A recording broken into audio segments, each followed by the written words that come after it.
আসসালামু আলাইকুম। আজকে আমি আপনাদেরকে দেখাবো কিভাবে সূর্যটা ডুবে যায়। এ ধরনের দৃশ্য একমাত্র সমুদ্র সৈকত গেলে দেখা যায়।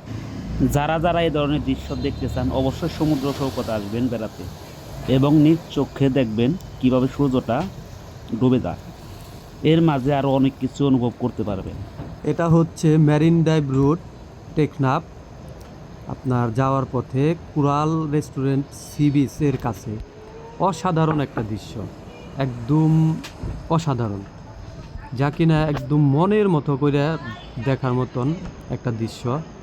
আর অনেক কিছুই মনে করিয়ে দেয়।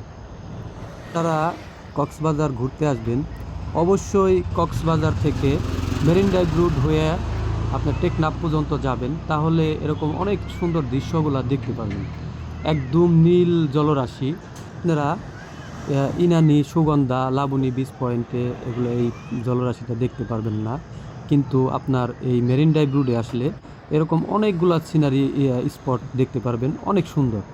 দেখুন, অস্থির একটা সিনারি, কিভাবে সূর্যটা একদম সমুদ্রের পানিতে বিলীন হয়ে যাবে আস্তে আস্তে, কিন্তু এই সূর্য ডুবাটা ডুবা নয়, আবার ঠিকই উদয় হবে। যদি আপনারা কোলাহল মুক্ত সমুদ্র সৈকত দেখতে চান তাহলে এদিকে আসবেন। এখানে থাকার, খাবারের সব কিছুই সুব্যবস্থা আছে, অনেক সুন্দর।